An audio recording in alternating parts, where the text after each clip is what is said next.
This week, we're talking Pokemon Pokopia. Join us as we give our early thoughts on this brand new Pokemon adventure, along with a bunch of other first impressions too, all coming up on this week's HGO podcast.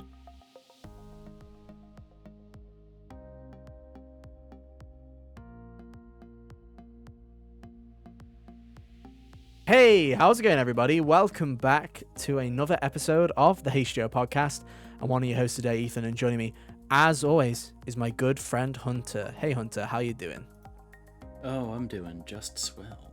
This week, we're diving in to first impressions on Pokemon Pokopia, plus a bunch of other games that Hunter's been playing. We're going to talk about Scarlett Hollow, Dead Cell's return to Castlevania, and Venba. So stick around. There's a load of first impressions this week. Hunter, you've been busy. You've been playing some video games. You finished Resident Evil, I've heard. The Requiem has been vanquished. I sure have. Expect a review for that sometime this week. Fingers crossed. Yeah. Hopefully. The return of HGO some of reviews. the stuff I was playing beforehand and just haven't had the occasion to talk about yet. But yeah. Yeah, it's interesting, right? Because that game has just taken the world by storm, and it's just like I've just been sitting outside in my little bubble going, I'll get to you one day. Once I've played at least another 2 Resident Evil games, I'll get to you. And then it's just, I'm just sitting in my own lane, replaying Life is Strange Double Exposure, replaying Dispatch, getting my platinum trophies like a sad, sad little boy. And then the fear of FOMO finally got to me, and I was like, oh, this Pokemon Pokopia is getting some good reviews. I said I wasn't going to do it this year, Hunter. I said I wasn't going to just cave into peer pressure. And at the first chance I did, I just caved straight away. And now here we are, living with the consequences of my actions. Yeah, the actions of my consequences. So yeah, we're going to dive in. We're going to talk about Pokemon Pokopia a little bit. I've played roughly about 7-8 hours of Pokemon Pokopia, so I have got plenty of impressions to give. And then, yeah, we'll dive into some of Hunter's backlog that he's been getting through, because God knows you do not need to hear more opinions about Life is Strange Double Exposure or Dispatch from me. You've heard plenty of those on previous episodes, and you can go check those out wherever you get your podcasts. But yeah. It's going to be a fun one, I think, guys. So strap in. It should be a fun time. Like we said, bit of housekeeping. Hunter will probably have a review of Resident Evil Requiem coming out in the not too distant future. So keep an eye on that on the website or on the YouTube channel. Links are down below. You know where to find us. That's all I'll say. And then also just expect more reviews coming out as we get further through the month. I don't know if I'll get to a full-blown review of Pokopia, because Pokopia is a game that really will ask for 100 hours of your life, and I don't think I have 100 hours to give before Life is Strange is out at the end of the month. So life is in the way, unfortunately. But look, maybe a potential Pokopia review. If not, we've got a review of Life is Strange Double Exposure, Life is Strange Reunion. And then we'll have even more reviews as we go further into the month. We'll have Saros coming up. We've got so much content to cover in the not too distant future. Definitely got my next couple picked out already as far as what I'll be doing. Heck yeah. One of the things that we're trying to do this year is more reviews, because we feel 2023 and 2024 were really strong years on the review front from us a lot. And then 2025 dipped because Ethan went off a cliff in terms of writing reviews. And that was my fault. So I'm going to pick up the slack this year, and we're going to get straight back into it and write some blooming reviews. So look forward to them on the website or on the YouTube channel. Subscribe if you haven't already. We're so close to 600 subs. Please subscribe. We'd appreciate it. Anyway, Pokemon Pokopia, a name so nice that it really is really hard to say. Like, why do they make it so difficult, Hunter? This name is real bad. In terms of a name, yeah, I agree. Yeah. It has a horrible mouthfeel. It sounds like a item you'd get in a Mario RPG. Like from one of the cactus guys. Like a piece of pokey or something. You got a Pokopia off of them. I feel what's interesting to me is it kind of sounds like the name of, how they've got the Mario World at Universal Studios and they've announced they're doing something with Pokemon. Pokopia sounds like a universal land for Pokemon. You know what I mean? It Yeah. sounds like an attraction, whereas this game is really about a post-apocalyptic Kanto, which is completely decimated, and you're just building it up as a little Ditto. So it's like, it feels like it should be an amusement park, but really it's just a bunch of sad, lonely little Pokemon wandering around going, where have the humans gone? I guess we'll rebuild a Pokemon Center or something, I guess. Like, you know, it's a weird one, right? This game was announced a while ago. Everyone was too busy complaining about game keycards to actually question if the game would be good or not. But it's made by the same team that did Dragon Quest Builders 2, which is a highly regarded video game, a very good spin-off from the Dragon Quest series. Was that something that they had been saying from the start? Was this information that was presented with like the first trailer? Because I feel like I probably wouldn't have been inclined to doubt it so much if I knew that at the beginning. I don't know if they were advertising at the start. You know what Pokemon's like. They barely give you anything. Yeah. They'll give you a Pomeranian and a Gecko, and they'll go, see you in a year, dude. You know, like just leave them to it. And a Brout, whatever a Brout is. But yeah, Name. but yeah, I looked at it. I was like, that looks fine, but I don't see it being worth it. It looked kind of it almost looked like a bit of a budget title, but then with the full price admission, I was like, okay, weird. But you know, I kept my eye on it. It kept looking better and better, and then you know, previews came out, and Jordan Midler of VGC was like, "Oh, this game seems to be pretty good." And I'm like, "Okay, here we go. The hype train for Pokopia begins." And then the reviews came out, and it was very good. It scored rather highly, and as a big fan of Animal Crossing, I was like, "Okay, you know, Pokemon meets Minecraft meets Animal Crossing. I feel like this is something that." You know, 14-year-old Ethan, this is like a game that's properly in his wheelhouse. I should probably give it a go as a 28-year-old who hasn't played Minecraft in about 10 years. So why not? Let's give it a go. And I was pleasantly surprised. I think my main takeaway is it's a very good game. It's a very high quality game, which is saying something from Pokemon at the current state.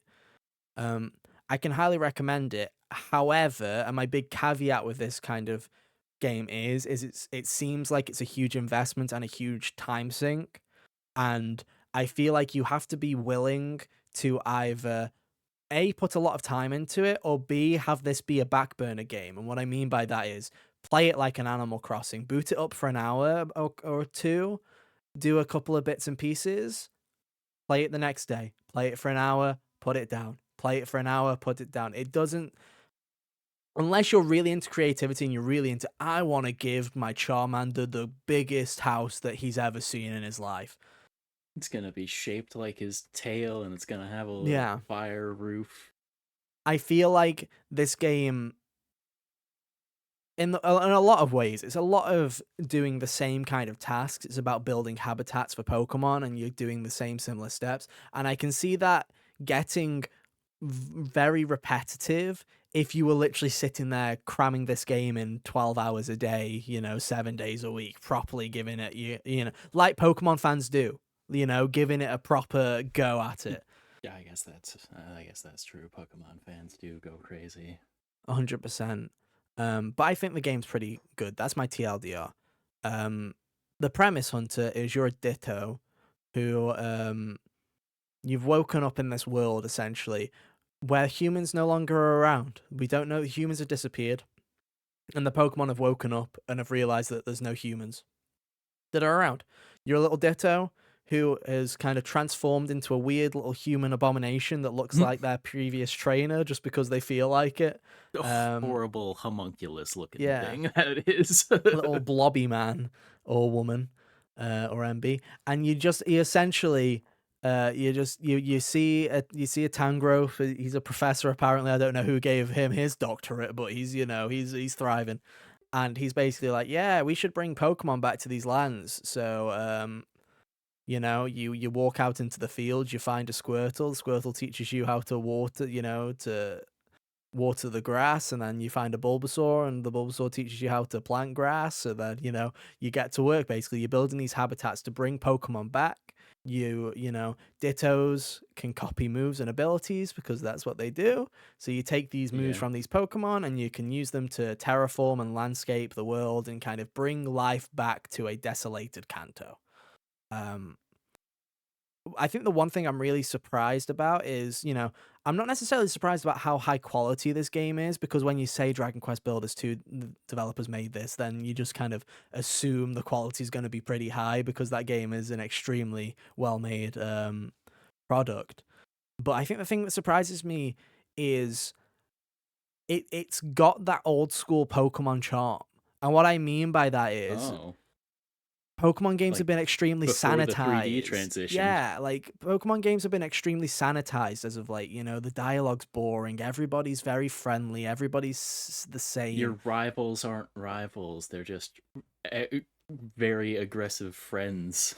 Whereas these, you're talking to Pokemon and they all have different personalities and they all are very, they'll speak different. They're all really funny. Like Bulbasaur's really stupid, so he'll walk up to a crafting bench with you, and he's like, "Oh, cool, it's a bed," and then the game just says, "No, it's a crafting bench," and you just laugh because Bulbasaur's just staring at you, just as if to go, "What the fuck did you just say to me?"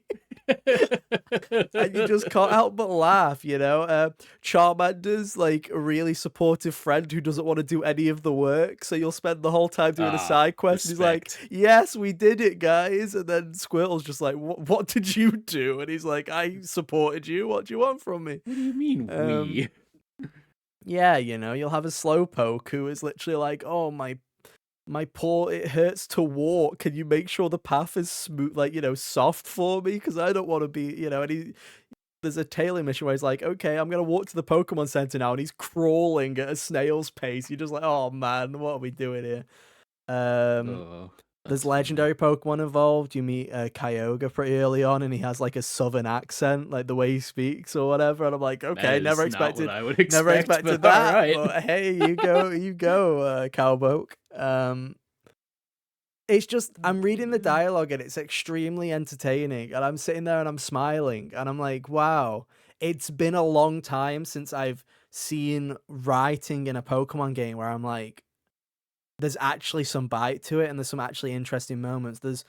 They're not just going, oh, it's a post-apocalyptic Kanto. There are little notes that you can find and you can pick There's up no and people. you Isn't can that yeah, weird? you can read about it. You can find the lore of what actually has happened here and where the humans are and what's happening. There's, some meta commentary about where we're, global warming and where we're taking the world right now. And, Uh, there'll be little jabs at like streaming services. There's like a little note that was like, hey, due to the shutdown of all streaming services in the world, we've resorted back to CDs. Ain't that cool? And I'm just like, okay, whatever, oh, you do you. It's like this really cool little tidbits of lore and little nuggets that you can just kind of find as you're going through the world. And I'm just like, they didn't need to do this. This is just, this is Pokemon Minecraft meets Animal Crossing. Like, yeah, that's enough of a it's seller.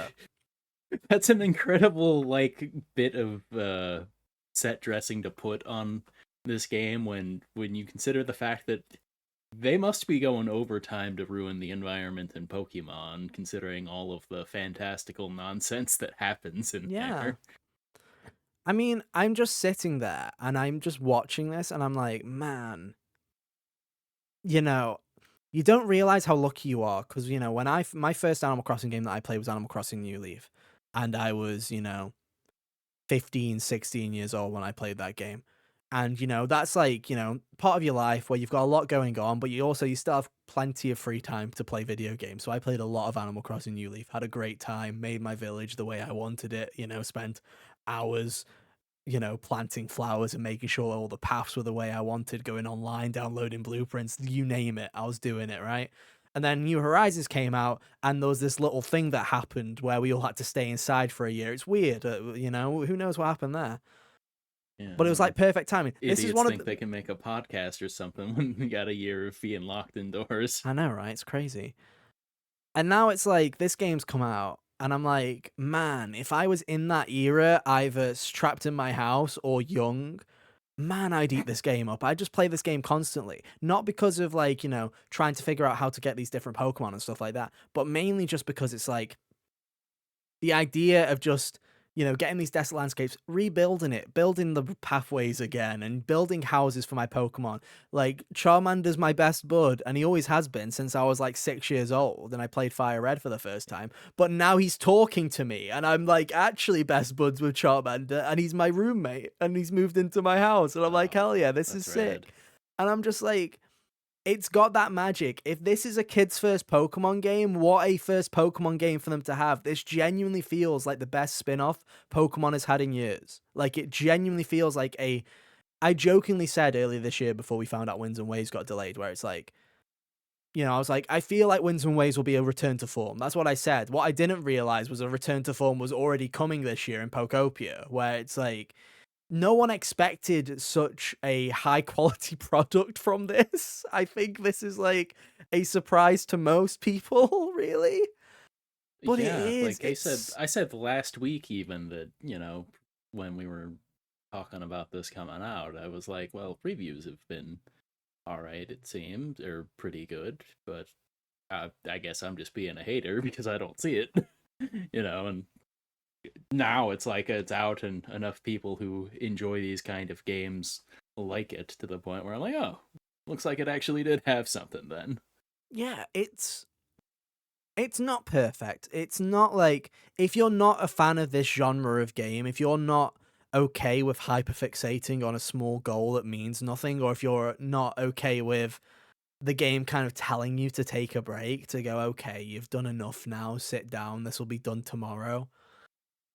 You're gonna have those kind of issues. If you're somebody that likes to sit there and go, absolutely grind a game out, you're gonna be doing a lot of going into the Switch system menu and fast forwarding and stuff like that. All that stuff that really doesn't feel natural when you're playing these kinds of games.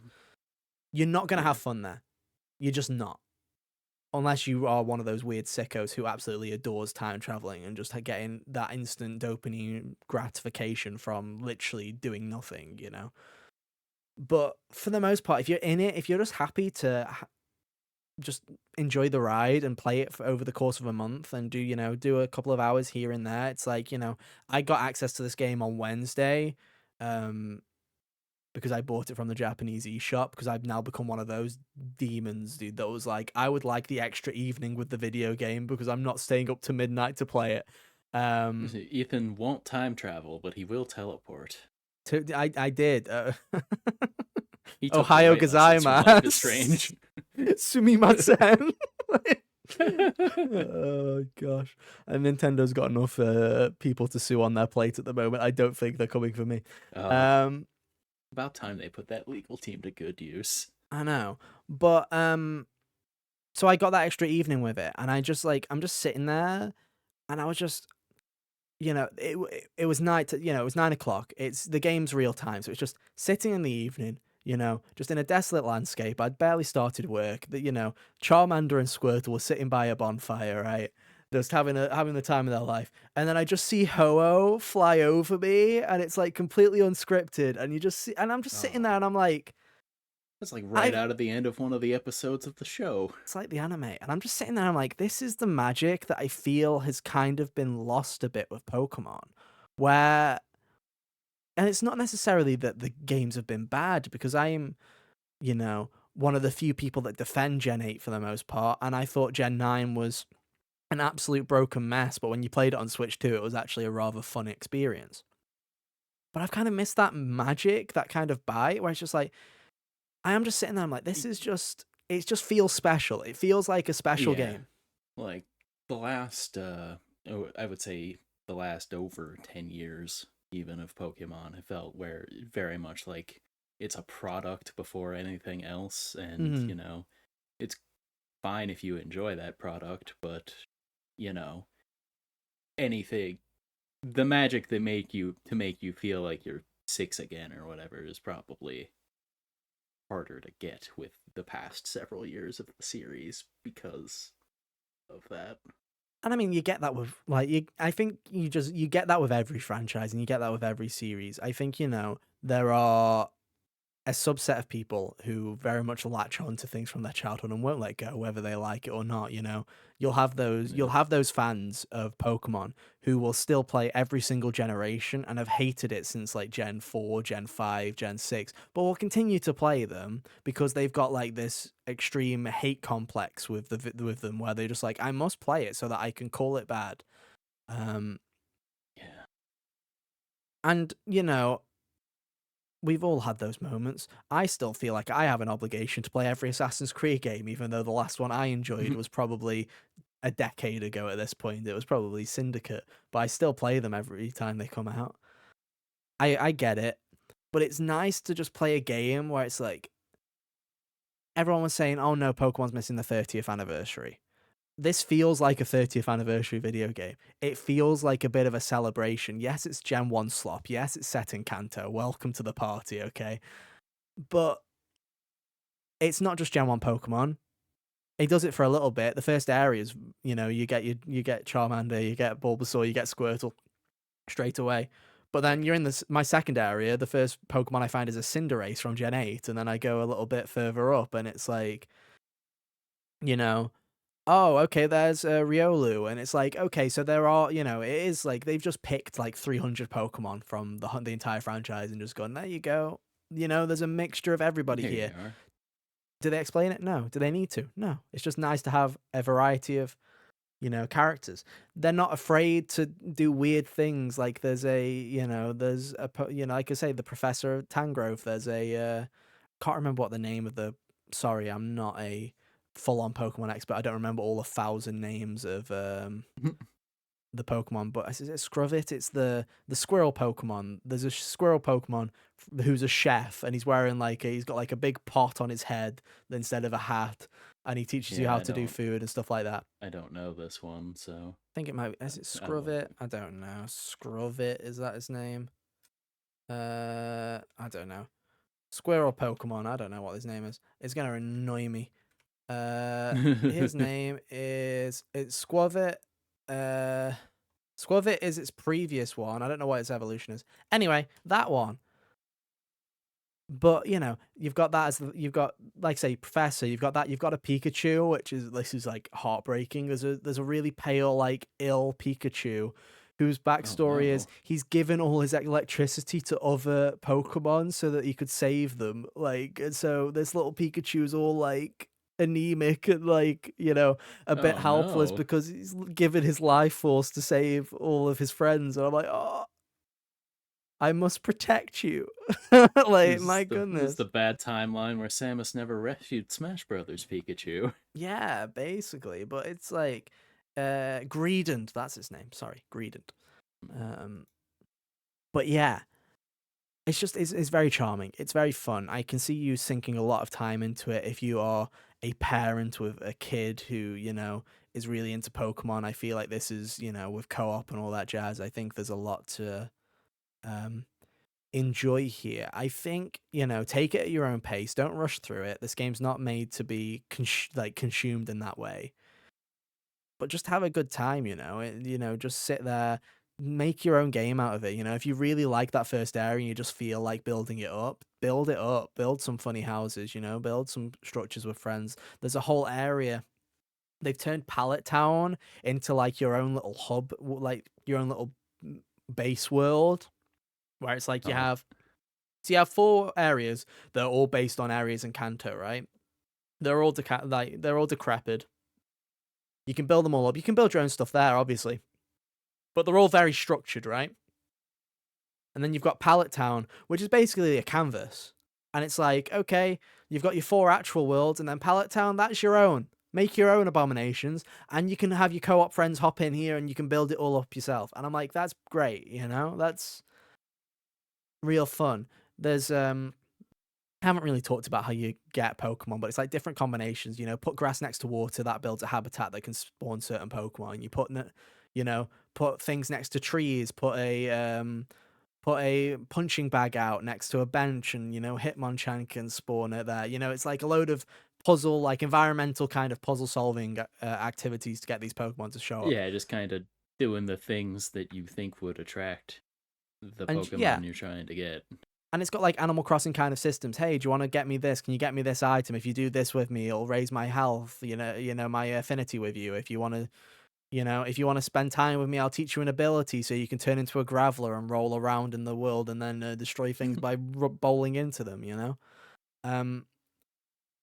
It just feels very natural, and it's like it's very soothing. It's very the soundtrack's fantastic. There's very little for me to complain about, really, if you're into that kind of game. It's a game key card. Do with that what you will.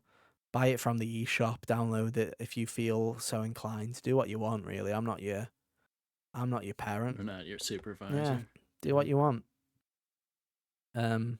But yeah, I think this game's fantastic. I think you should definitely check it out if you're a fan of these kinds of games. But like I say, be warned. This is the kind of game that you might need to carve out a bit of calendar. It might become a little bit of a daily obsession. You might be playing it for a couple dozen hours at least. If you do have a job, if you do have other commitments in life, you might find it a bit hard to get into. I was sitting there going, "Oh, this tutorial's pretty long," and then I finally got out of the tutorial, and I'm like, "Oh yeah, this game just keeps going. You keep building up, you keep finding your Pokemon, you keep doing the thing." I can see it getting like, you feeling a bit lost, or you're not making progress. This isn't the kind of game to min max, okay? This isn't a min maxing experience.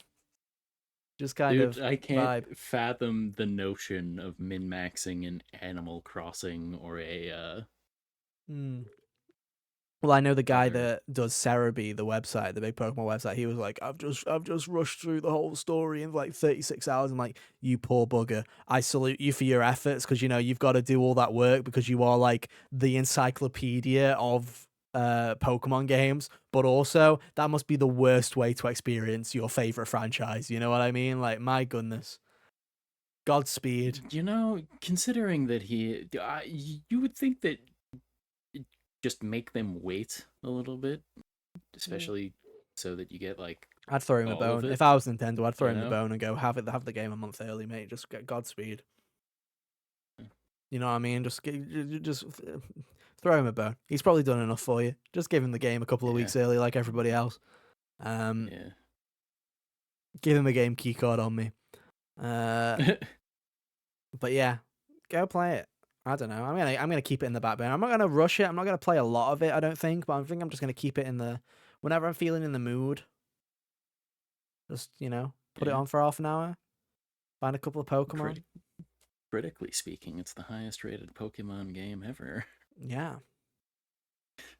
I will say that I don't think it'll be in Game of the Year conversations, though. I will happily say that. I think I could see it being bandied around the best family. Oh, 100%. This should win best family game. Will probably it will probably win unless unless Mario some silly Mario thing comes out from, unless my homie Nicholas is like Astrobot 2 straight away, and I'll be like, "Oh, you son of a bitch. Cheers to you, my absolute legends at Team Asobi." But we're sorry we closed Blue Point. Have another depression cure. Oh, thank God. It's about time. But yeah. I think it's just nice to be positive about a Pokemon game. It's nice to be positive. Even with Legends ZA, I was sitting there and I was like, bro, you Pokemon fans, you need to have higher standards, because like ZA is literally like a PS3 car park with a fun battle system on the top of it. You know what I mean? It's like, come on, like aspire higher. And then I'm playing Pokopia and I'm like, this is the shit, dude. This is the shit. Animal Crossing is gonna weep when they release a new entry and it's still the same goddamn video game, and you sit there and you're like, wow, we had a better one. It was called Pokopia and it came out the first year of Switch 2. Switch 2 finally has a video game, ladies and gentlemen. Go play it. Hunter, I've spoken enough. I pass the baton over to you. What are we starting with? I guess we'll start with Scarlett Hollow is something that I got into. I wasn't really expecting to stumble into this on the heels of Resident Evil Requiem's release, But I was given a code by Black Tabby Games as the developer. If you've heard of them, it's probably because you might be familiar with Slay the Princess. I'm speaking mostly to the audience out there because I figure all of these words are lost on you, Ethan. I just want to say a huge thank you for providing a code. We really appreciate it as a small outlet, and by outlet, I use that in quotation marks when really there should be an asterisk that just says "band of chuckle fucks" underneath it. But yeah, I really, Yeah. whenever a team supports us in that way. Like I said, we don't make anything from this. We don't intend to make anything from this podcast. We just really appreciate it because it means we have more time to actually play the video games. Like that's the main thing, Yeah, certainly. And yeah, it was also nice because this is one of those instances where I just got an email from the developer. Oh, hell yeah. Just I see in the inbox. I was like, oh, that's nice. This doesn't happen very often. Well, let me tell you, Hunter, it happens to me a lot, and it's the kind of game where I'm sitting there and I'm like, we both know I ain't playing this. Let's be real. Okay, yeah. I've gotten Let's those be a couple real. of times where it's like, do you want to do you want to code for this mobile Glip Glop strategy? the monster truck, yeah, Yeah, that kind of thing. And I'm like, yeah, I'm gonna pass on that one. I'm gonna give that a no from me, Chief. Thanks for the opportunity, though. Yeah, but getting this one here is cool because. So I think I had seen something about Scarlett Hollow once or twice before, and picked up on the fact that it's like an episodic release, released in chapters kind of deal, and put two and two together that it was from the Slay the Princess devs. And I think I probably just looked at it and went, that's cool. I will inquire further when the full thing is out.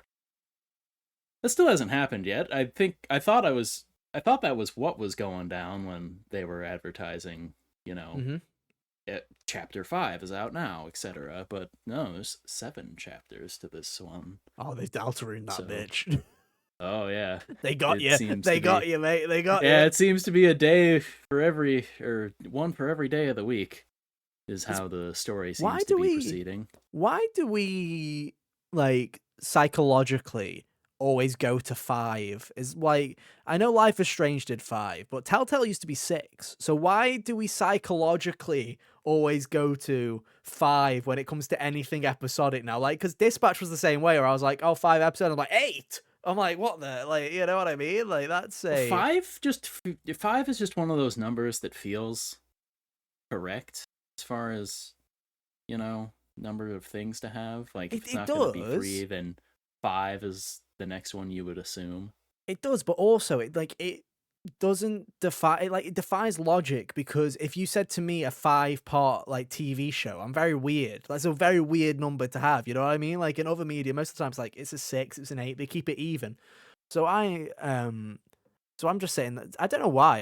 I always find that interesting whenever I play an episodic thing and I find it's more than 5. I'm like, I do a double take as if it's like I've been conditioned. It's that Life is Strange. It's bad for you, dude. It's bad for you. Don't do it, guys. But no, so it's like you've got a majority of the game. Yeah, I've got a majority of the game. I haven't made it all the way through it yet either. I've only gotten through chapter 3. But I'm super eager to get to the rest of it shortly, or imminently. It's really cool as far as so it is set up, like, it is basically a narrative, choice-based adventure, really leaning into the horror, kind of spooky things going on. Spooky noise was on our end, by the way. Yeah, I don't know what's going on out there. But the ghost, dude. It's chunk, dude. It's chunks of behind you. No kidding. that reminds me of a funny instance while I was playing this game last week. Like, Scarlett Hollow is this backwater, out of the way town with very clearly ominous things happening. And I live in a house that's over 100 years old, and there's definitely critters of some description in the walls somewhere around here. So for America, that's crazy. For America, a 100-year-old house, that's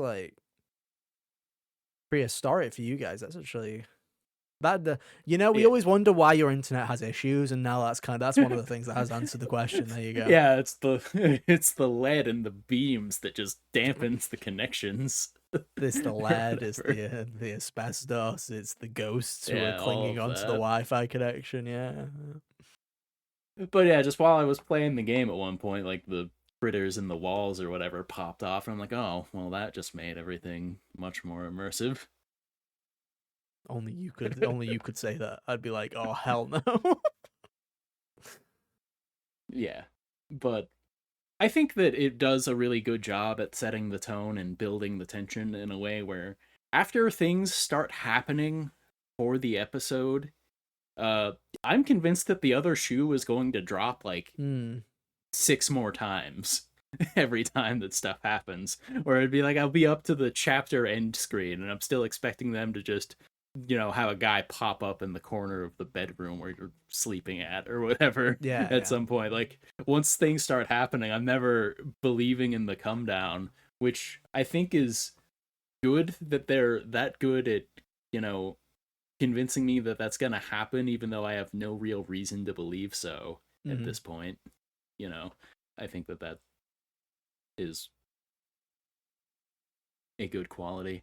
Um, the way that they go about giving you your choices and whatnot, I feel like it does a good job at giving you enough options to like play your character in a way that's enjoyable in one regard or another.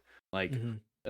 the opening scene is really funny because you were kind of like waking up from dozing off on this bus ride to the town, and there's this guy talking at you and annoying you essentially, or I guess maybe not annoying. Maybe you find this conversation pleasant if you play as someone that isn't me, but uh, but he's just talking at you, and he gives you a number of different options. And so within the first like 10 minutes, one of the options that made me laugh was he was like, "Where'd you say you were going?" And I didn't was one of them. I was like, "Oh, that's a great one. I have to pick this." Hmm. No, fair enough. And yeah, all the characters you meet are a lot of fun to interact with. As far as, um, I really enjoy the cousin that you're talking to. Tabitha's her name. Uh, she's a lot of fun. She's one of those kind of straight laced, seems like she hates everybody kind of characters, and those always really speak to me.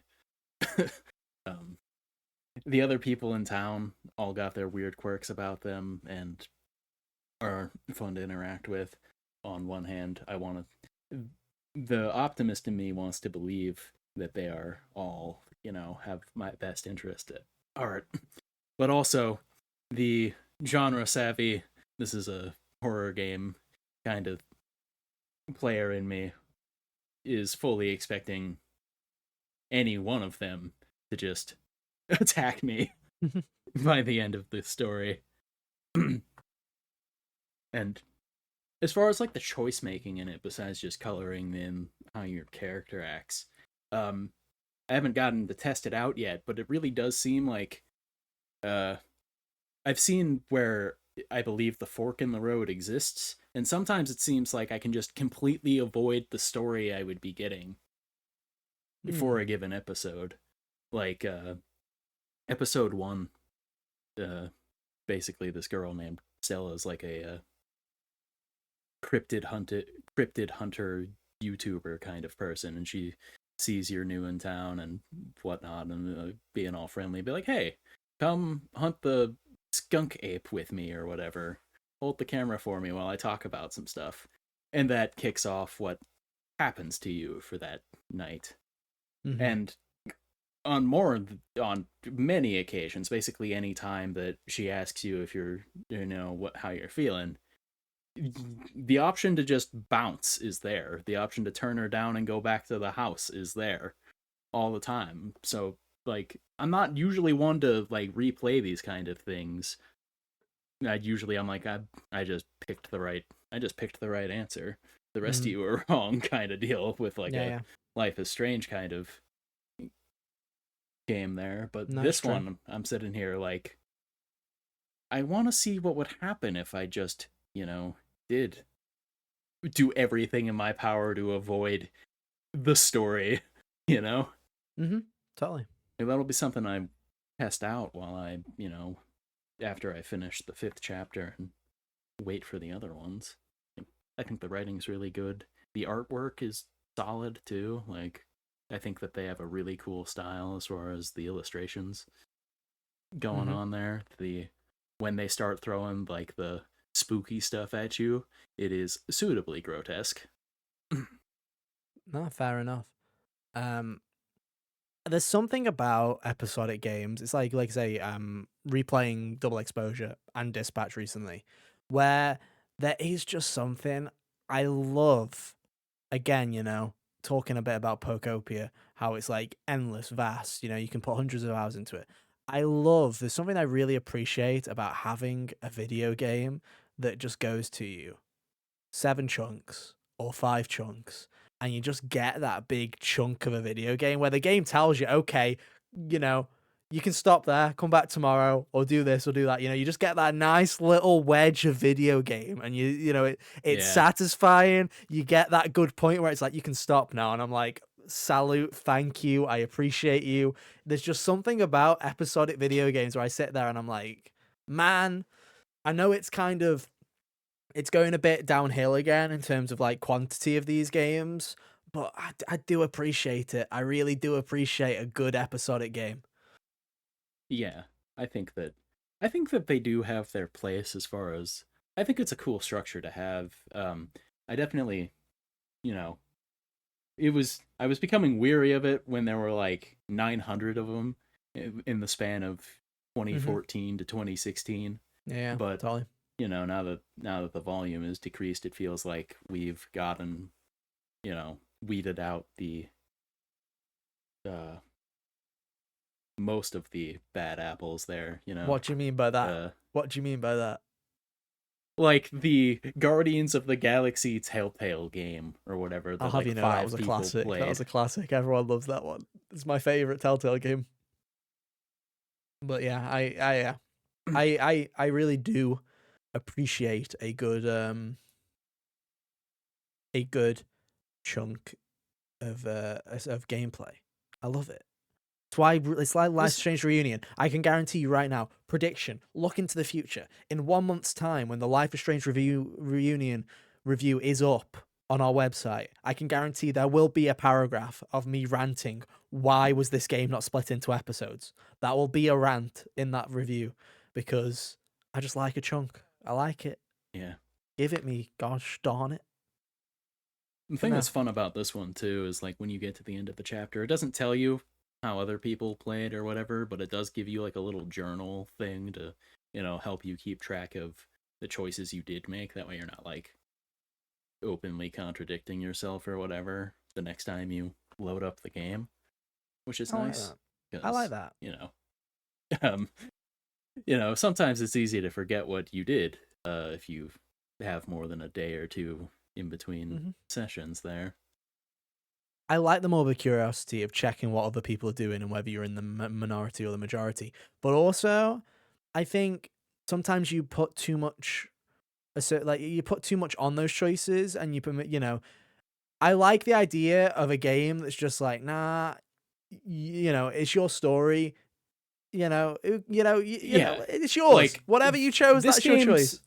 This game's dialogue options almost present itself more as like the Baldur's Gate or Dragon Age kind of options, rather than, did you pick choice A or B in Life is Strange or Telltale games kind of thing, where if you didn't pick this one, then obviously this happens the other way and blah, blah, blah.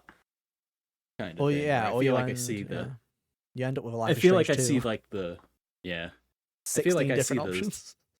the spider web of possibility is better in this one. Oh yeah. So I assume that from what you've played so far, you recommend it. Oh yeah. Check it out if you want to get a head start on it, or keep an eye on it for when the whole thing comes out, for sure. Hell yeah. I don't really know what the release pace has been as far as when chapters. I don't know what the distance. I don't know when chapter 1 came out, and I don't know how long it took to get to chapter 2. But you know, I will be eager and ready when they have the next one. Fair enough. Well, there you go. Check it out, guys. And big thank you for the review copy. That is so we don't get attacked by the ninjas. No, yeah. And whenever there is the 7th chapter, there will be a full review at some point. Lovely stuff. Lovely stuff. I'm going to put a spanner in the works, Hunter. I'm going to chuck this at you just because. Speaking of episodics, speaking of Life is Strange, bit of news, because if we don't talk about it, Life is Strange is one of these things that we have to talk about, Hunter. So I just want to give a quick rundown of this Amazon shenanigans, just because we haven't had a chance to talk about it. And I like derailing the podcast just so we can have a conversation that nobody was asking for. You know what I mean? No one was asking, what do the boys think of the Life is Strange TV show casting announcements? Because I've been having, I had a chat with a friend. I've got a big Life is Strange fan in my IRL friend group, which is a weird thing to have, is, you know, it's a rogue pick, isn't it? It's a rogue franchise to have in common with IRL friends, but there you go. It's one that I don't think I could imagine like making friends with somebody who, it would be like one of those things that I wouldn't expect to meet an adult who likes these games. You know, to be fair, in our defense, we were like 17 when the game first came out. That's what I mean. Like I wouldn't expect to I wouldn't really be expecting to come across people that like these games outside of, you know, the boundaries of a high school. True. Anyway, if you did not know, Life is Strange is getting a television adaptation. It's coming to Prime Video at some point in the near future, and they finally got their cast. They cast Maisie, Stella as Chloe, and Tatum Grace Hopkins as Max. The reason I wanted to bring this up, Hunter, is because I don't want to be optimistic about this because, you know, video game adaptations have always been hit or miss. But I was talking to a friend about it. At first we were like, why the hell are you doing this? What are we doing? Choice-based narrative into a video, into an adaptation. But then when you read everything that they're doing with it... It is like a playable CW show. It is. And I think we're all under the impression, I even saw the Max and Chloe stands on Twitter going, you can't really make a TV show with one of the endings, can you? You can only do one of the endings, really, for a TV show. Can you really have a satisfying TV show where it ends with everybody dying? Can you? I don't think you can, really. So, I don't know if you want to come back for another season. Yeah. Not if you want to have a satisfying narrative. But, yeah. Everything I hear about this show, the reason I wanted to bring it up, really, is because these two are complete unknowns, for the most part. Not very well known. Yeah, I'm not familiar with them, so that's a good sign. Yeah. I listened to an interview with Tatum. They are playing Max, and I'm not joking. They sound so similar to Max, where I'm like, okay, yeah, that's the right casting, because I'm just hearing their voice and I'm like, yeah, that sounds like it could be Max Caulfield. So fair play, they've done a really good job of that one. But the reason I wanted to bring this up mainly is because it's being done by Amazon, who have got a really good track record with adaptations recently. So obviously the Fallout TV show, pretty good. People seem to like the Fallout TV show quite a lot. They've obviously done the Boys, been really successful with The Boys. They've done, obviously, Invincible. Really good job with Invincible. They're good at adaptations for the most part. They've had a couple of misses, looking at Rings of Power for the most part. But, you know, they've had a few misses. But for the most part, Amazon seems to be pretty good with this kind of stuff. I'd rather they be working on it than Netflix. So, hey, there's a positive. Casting unknowns, it's another positive. The main reason that I wanted to bring this up, though, Hunter, is because my friend told me this, and I did not know this, is the writer for this show, British, so that's one thing. But her name is Charlie Covell, and she wrote a show in the UK called The End of the Effing World. And this show got critical acclaim. It's really, really flipping good. My friend is a massive fan of the show. It's a very, very, very good show, and it basically covers very similar topics in terms of Life is Strange. So I'm just sitting there, and I'm like, and it's being produced by Margot Robbie's production company. I'm just sitting there, and I'm going, Hunter, Oh, this it may have a this chance. does It may start have a chance. sounding like the chance is non-zero. Yeah. They just need to pick the right ending, and I think we might have a chance here of actually having a good adaptation. It might be better than the game, because that's the thing, right? The acting is so hit and miss in Life is Strange. It could be better, It could theoretically be better. You make a compelling argument. My one question to you, Hunter, I don't know why I like to give you these goofy questions recently, but I'm going to do it anyway, right? Over or under that they remake the original Life is Strange to capitalize on this when it comes out? Because you assume that this will be out in like 2028, the show. God.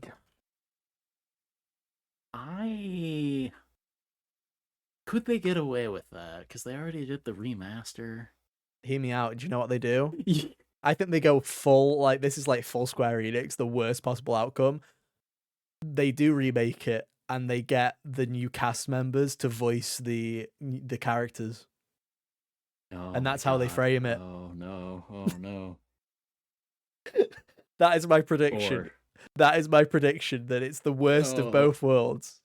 Oh, that is pretty bad. Or when Max reverses time to save Chloe in the opening. Just doesn't let you. The game. Just Sephiroth. Yeah. Comes in from the timeline. Remake part 4? Even Never saw it come in? Oh, that's a great idea, man. Yeah. That's a great idea. It'll be like you're meddling with blah blah that you don't understand. Cryptic poetry that's vaguely menacing. Storm is coming, Max. You can never stop Square Despair. Enix. You can't run from them. They will catch up to you. But no, I just thought it was interesting. It was originally a news story that I saw earlier this week, which started with a why and a lot of seems pointless. And the more I read into it, the more I was like, hang on, maybe let them cook a little bit. We might have something on our hands here, ladies and gentlemen. We'll see. Yeah. Like I say, I feel from a narrative point of view, you have to pick Bay over Bay. I'm just not even gonna specify which one there. But you got to. Imagine it's a big emotional payoff. That's the big kind of payoff. It's the one with narrative integrity. And you know what, guys? You might be sitting there going, how can they do this? And don't you worry.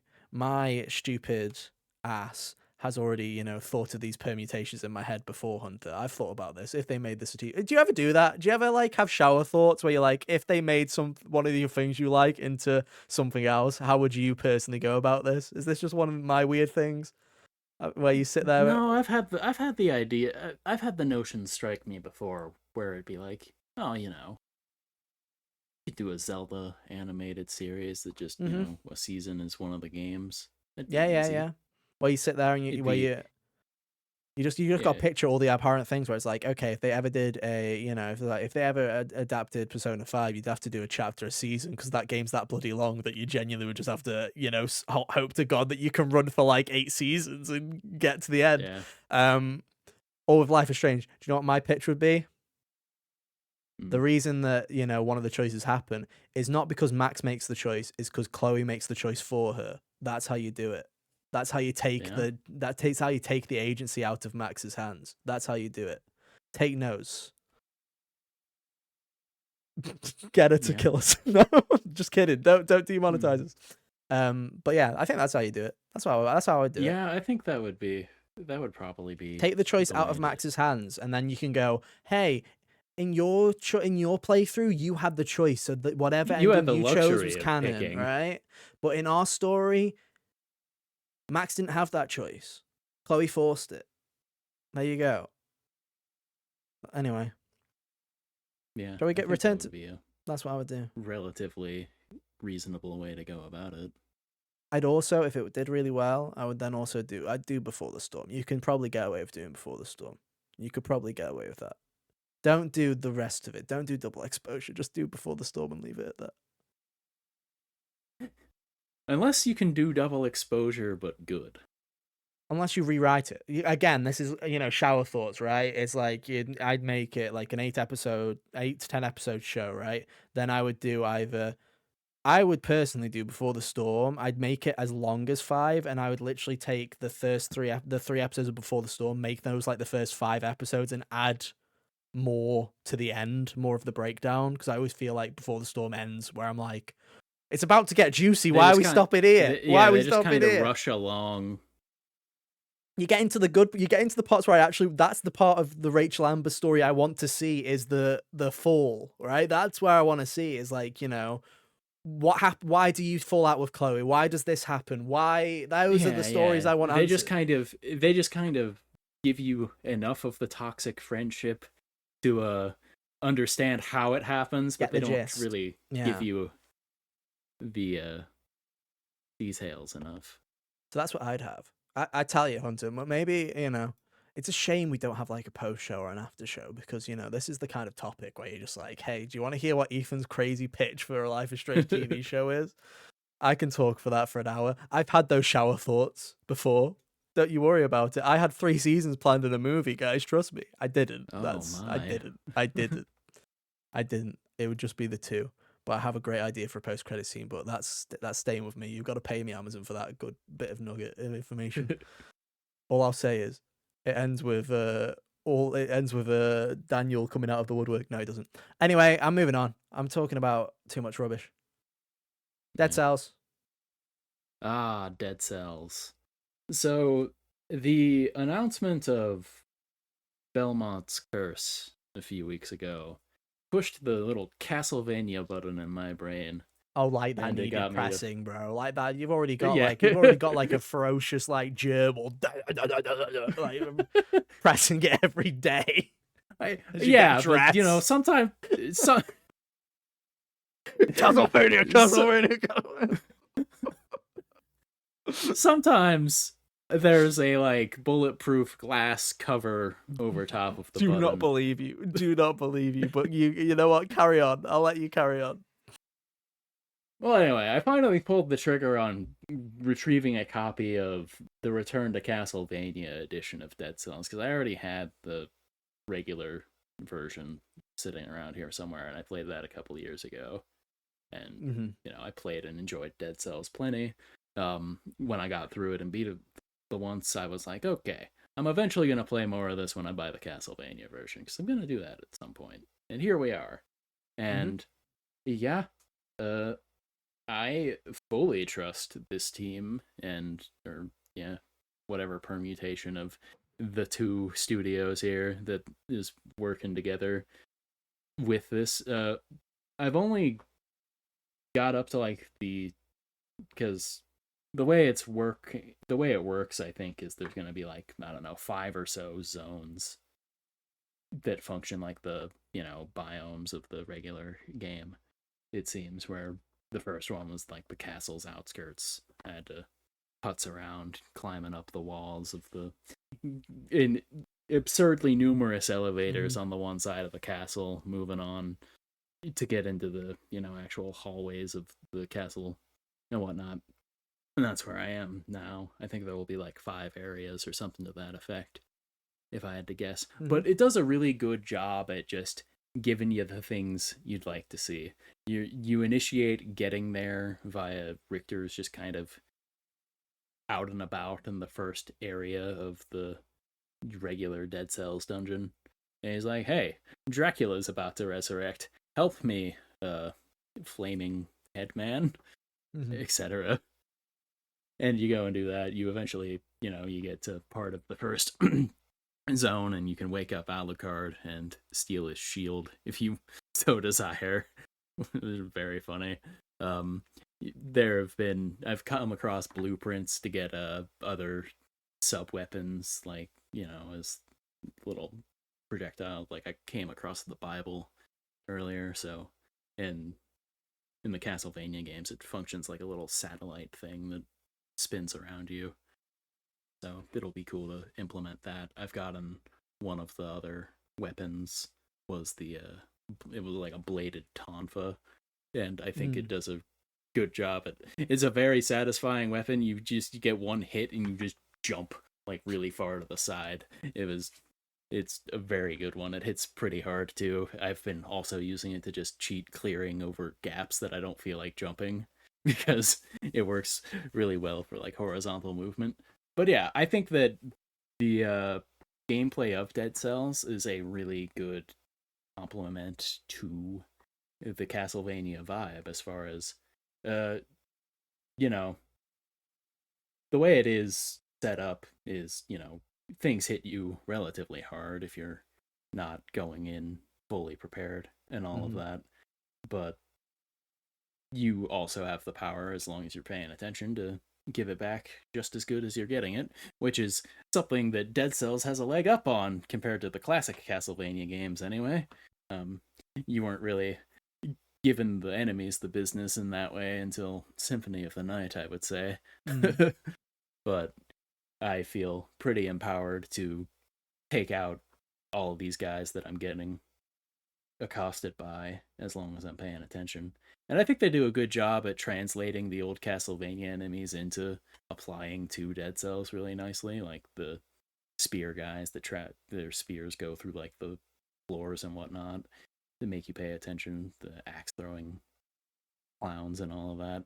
I think that they all translate really well to the game that they're in this time around. And yeah, it's just been very enjoyable. Their iterations of all of the music so far have been really good. I mean, you can tell why Konami just straight away went, yeah, make a real one then, like make a proper one. Yeah. Just get on it. Get on it. Like, one thing I really do respect about Konami currently, right, is, Kojima aside, right, I feel like Metal Gear is always that weird one where it's like, okay, you're doing whatever with Metal Gear. It kind of, it's like, cool, keep doing what you're doing. That's fine. I know Kojima's sitting there in the corner going, oh, I'm too busy making Metal Gear 6 at home, dude. Like, you do what you want. Yeah. So that one's always like, it always feels weird because it almost feels like they're just kind of, they're floating. They're like, they can't really, it feels like I don't know what their end game with Metal Gear is, because they're just sitting there kind of floating going, well, we can keep remastering and remaking, but are we ever going to try and touch this without him again? Like, I don't know if we will. But I think with Silent Hill, they've really shown that they've got a commitment to not only making new projects like F and Townfall, but also just having a proper crack at it and getting people, like, they saw more in Bloober than we ever did, and it somehow worked, It's true. So honestly, to go Castlevania, Dead Cells, like, people, it feels like, at least, it's working out well right now, and hopefully it just continues to go this way, but who knows? It seems like anyone who comes to them with a pitch is just given the green light. Which I think's the way to go with these kind of IPs. I think if you're not going to do anything with it yourselves, you fostered all of these fans that, these series are the reason some people are making these games. So 100%. Them wanting to come to you and make something for you is great, especially if they're good at what they're doing, and I think that this Belmont's Curse game is going to rule. I think it's interesting, right? Because it's like Konami very much doesn't have a care in the world. They are very much like, hey, you want to work on this? That's cool. We're happy with you doing that. I wish a lot more companies were like that. There are so many IPs that Xbox and PlayStation just sit on, and they don't do anything. So they're like, oh, Sucker Punch doesn't feel like making an infamous game. Are weirdly protective of them, even though they're not going to do anything with them. I can understand it to an extent. There's somewhere I can understand it. I think, like, for example, I think Bloodborne with FromSoft, I think FromSoft are just going to hold that game hostage until they get the rights back. You know what I mean? I feel like that'll be a voodoo kind of pact in the dark one day where they're like, we'll remake it if you let us have the rights. Naughty Dog would probably never let anyone else make a Jack game, even though they especially after Lost Frontier.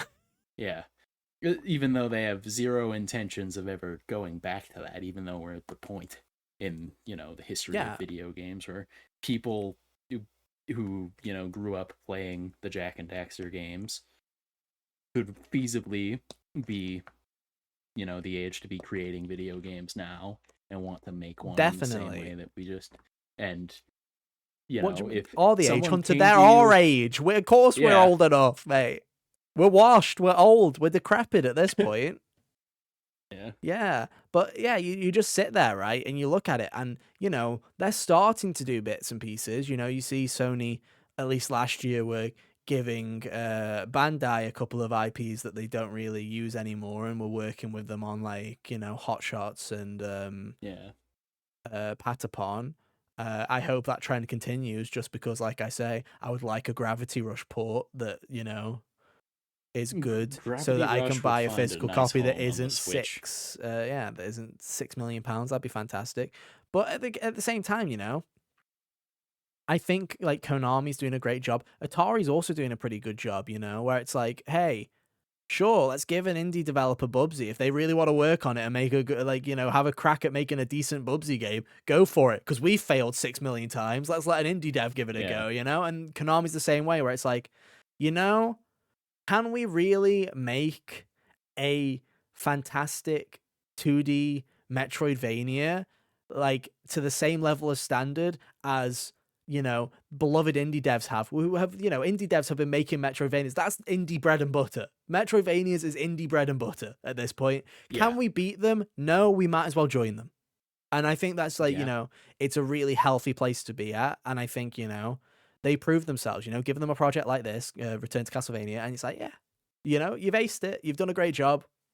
Let's move on to the main course. I think that's like a really healthy way to look at the IP. Um, so yeah, fair play to them. But I mean, it's Dead Cells, isn't it? yeah. Dead Cells People is love Dead already really Cells. good. Yeah, it's already really Yeah. good. Right, Hunter, take us home. Venba. Oh yeah. So this is one that came to like the extended PlayStation Plus subscription sometime in the past month, Mm-hmm. and it was one that released in 2023, I believe, right around the time that the video games started coming out.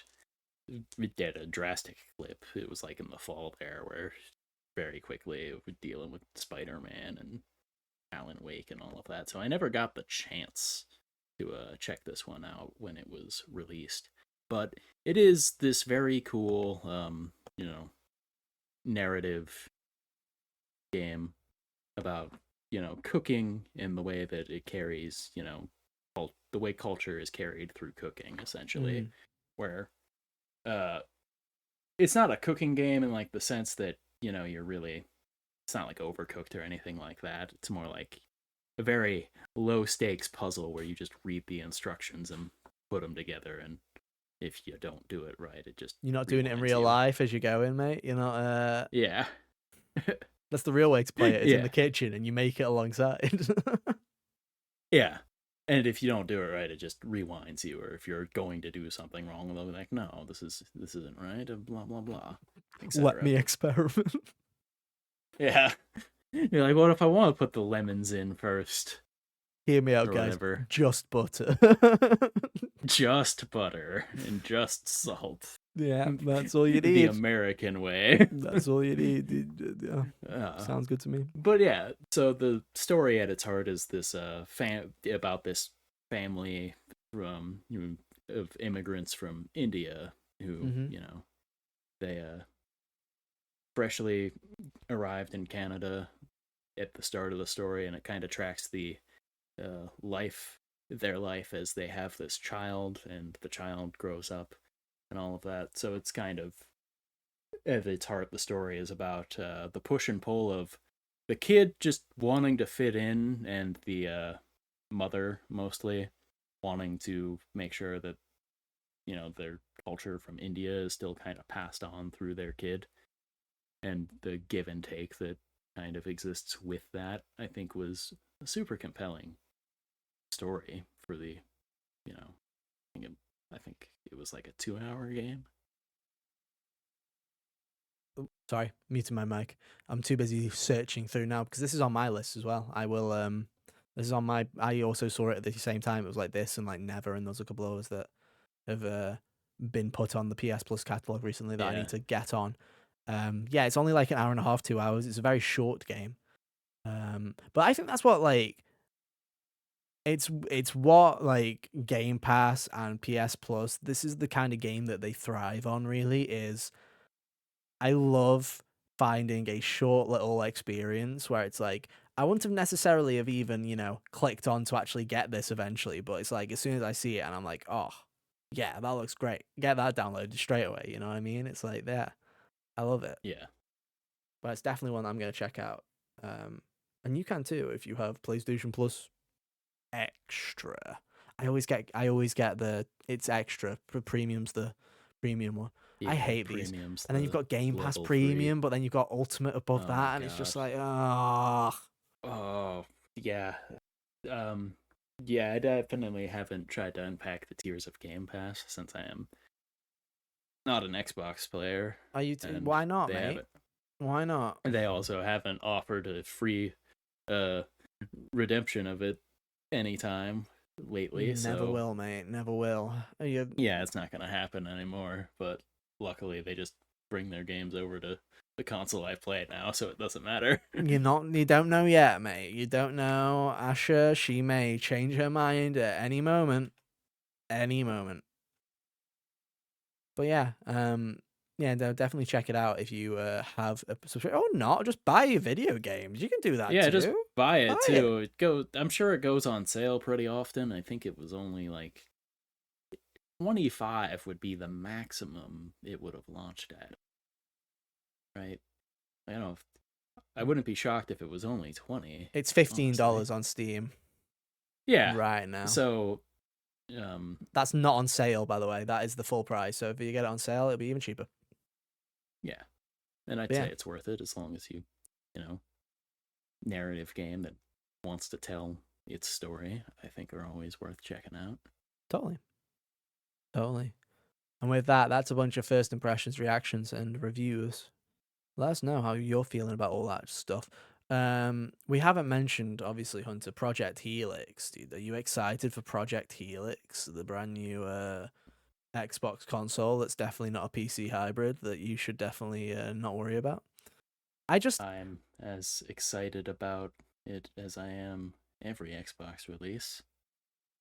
I think it's like it's a bold strategy to be announcing a new console that's probably out next year during a RAM shortage, and it's going to be very expensive because it's a PC hybrid. So it's like you just that thing's a grand, When like at least the that when thing's a the grand, right? audience when the goodwill with the audience is at an all-time low, yeah, it's just a masterful gambit.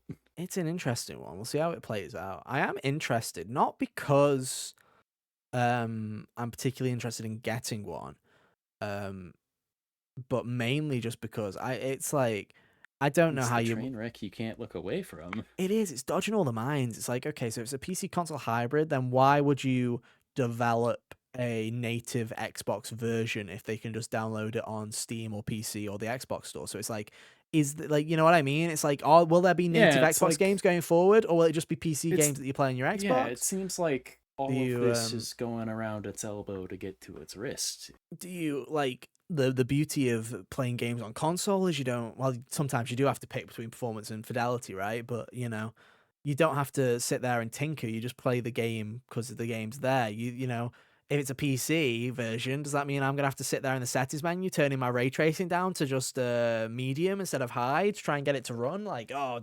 I don't know, mate. I think the funniest, I think it wouldn't necessarily be a good outcome, but it would be a funny outcome is if they, announce this, have it, it's whatever price it is, and Steam finally makes their thing happen and they undercut the Xbox. I think with um, the power level that they're going for, because like I think Steam Machine is going for like, was it twice the power of the Steam Deck or something like that? I can't remember, but it's you know that thing's going to be like $700.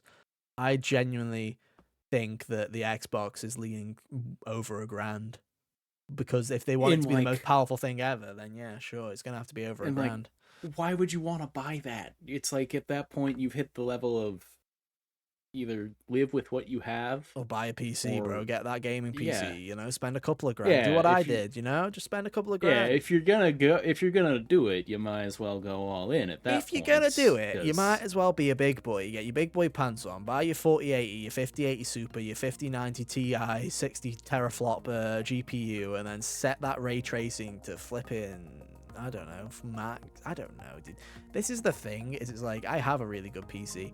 And the only reason I have a really good PC is because I'm the opposite of a tinkerer. I don't like the idea of having to go into the settings and min-max my settings to try and find it. I just like having a really decent PC so I can kind of keep everything on high, and if anything, just drop the ray tracing off and then job done. You know? That's like, you know, yeah. Bob's your uncle. But yeah, it's an interesting one. We'll see how it plays out. Anyway, look at the screen right now. I'm not trying to find more topics to talk about. I want to make that clear.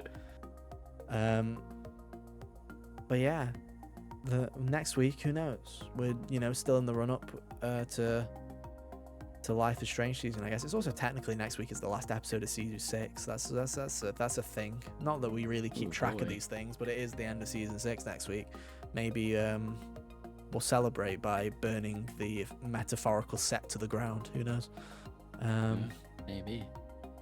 But yeah, we'll leave it there. Thank you everybody for hanging out with us this week. We'll be back same time, same place next week for more. Look out for a potential Requiem review later this week on the website, on the YouTube channel. If not, early next week. We'll get it out at some point, we promise. Anyway. It'll happen. It's been scripted. There you go. You'll see. You'll see it soon enough. Anyway, thanks for hanging out with us, guys. We'll be back next week, same time, same place. But until then, have an awesome week. And we'll see you next time. Bye. Toodaloo.